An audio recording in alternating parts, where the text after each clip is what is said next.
Hello everyone, welcome back to my new video. तो आज फिर से न्यू दिन की शुरुआत होती है और ये सुबह 4:09 हो रहे थे। एक्चुअली मैं उठ तो 4 बजे गई थी, बट उसके बाद मुँह वो धुलते हैं तो 4:15 तक का टाइम हो जाता है। एंड देन बस उसके बाद पढ़ने के लिए बैठ गए यहाँ पे। तो अभी मैं ज्योग्राफी पढ़ रही हूँ। बिकॉज़ ये वीडियो थोड़ी सी पुरानी है, बिकॉज़ मैं इसे अपलोड करने में थोड़ा टाइम हो गया मुझे, इस वजह से अभी फ़िलहाल मैं पढ़ रही हूँ पॉलिटी। तो इस वाली वीडियो में मैं अभी यहाँ पे ज्योग्राफी पढ़ रही थी।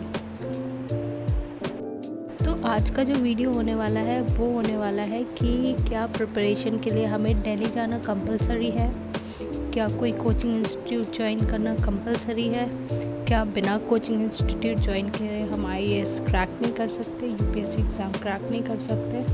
तो आज हम इन सारी चीज़ों के बारे में डिस्कस करने वाले हैं। तो वीडियो में आगे बने रखिए and don't forget to like, share, subscribe to my channel and also follow me on Instagram for daily The Hindu articles.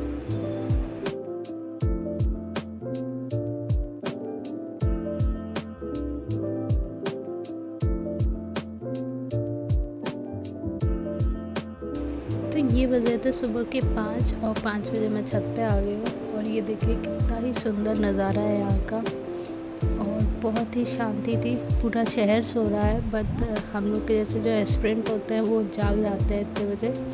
और बस देखिए कितना ही सुंदर लग रहा है ना यहाँ पे।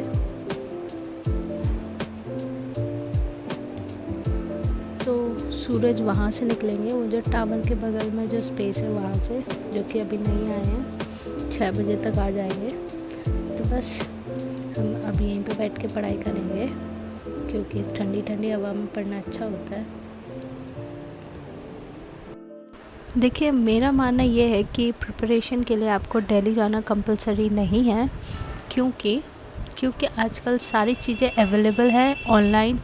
आप घर पे बैठ के भी आपको आराम से सारे रिसोर्सेज मिल जाएंगे। इतने सारे ये जो एजुकेशन वेबसाइट है, for example like Unacademy and PrepLadder, ये सब आपको अच्छी इन्फॉर्मेशन भी प्रोवाइड कराते हैं और इनसे भी बहुत सिलेक्शन होते हैं। बायजूस ऑल्सो एंड तो क्या है, आप इनसे भी पढ़ सकते हैं अगर, क्योंकि आप दिल्ली जाके रहोगे तो जो कोचिंग इंस्टीट्यूट होते हैं उनका खर्चा अप्रॉक्सीमेटली 1.5 लाख होता है एंड वहाँ का रहने का इटसेल्फ बहुत ज़्यादा खर्चा होता है। तो अप्रॉक्सीमेटली आपका जो ईयरली अगर बजट देखें तो 3-4 लाख पहुँच जाता है UPSC की प्रिपरेशन के दौरान। और अगर फिर भी अगर आपका सिलेक्शन नहीं हुआ, क्योंकि आपको पता है सिलेक्शन बहुत लिमिटेड होता है इसमें, है ना, तो अगर आपका सिलेक्शन नहीं हुआ तो रिस्क बहुत ज़्यादा है। और यहाँ पे रिस्क तो हमें लेना ही चाहिए, बट स्टिल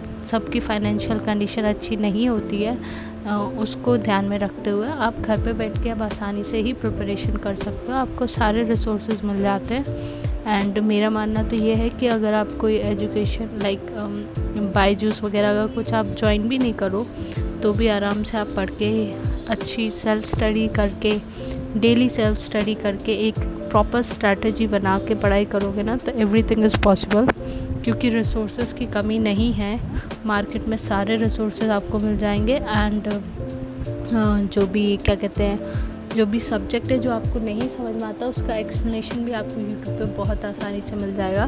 तो आपको पहले तो आपको क्या करना है, सारा जो भी सिलेबस है उसको ध्यान में रखना है, उसको फोकस होके करना है। फिर मैंने क्या किया है, मैंने सबसे पहले सिलेबस ही देखा UPSC का, देन बहुत सारे टॉपर्स की वीडियोस मतलब सुनी है, देखी है, और उसके बाद प्रीवियस ईयर क्वेश्चन देखे, उनके आंसर राइटिंग देखे, सारी चीज़ें पहले ऑब्ज़र्व की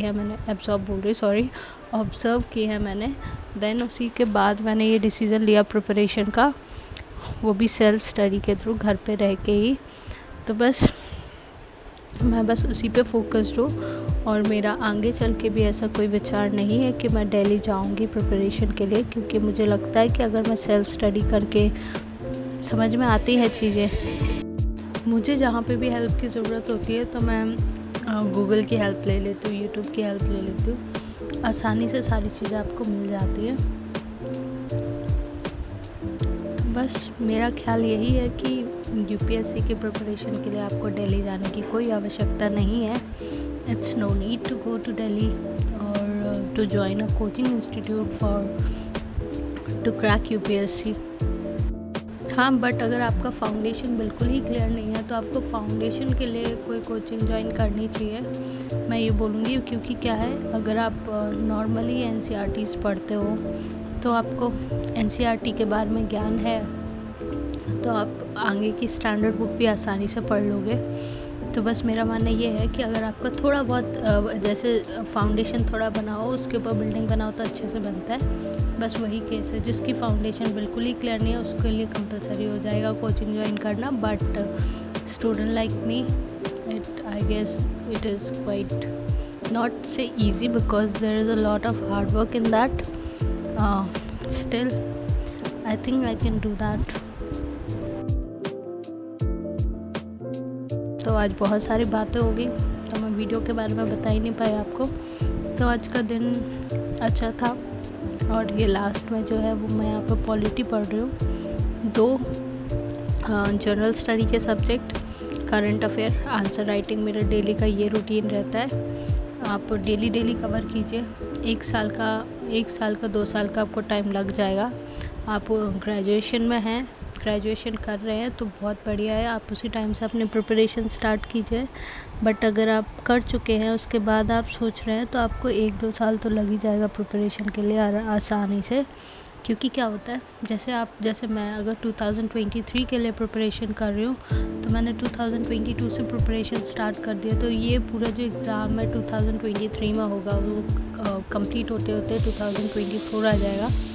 तो बस यही है कि आपको 2 साल लग जाएंगे। तो आज का वीडियो यहीं ख़त्म करते हैं। Thank you for watching.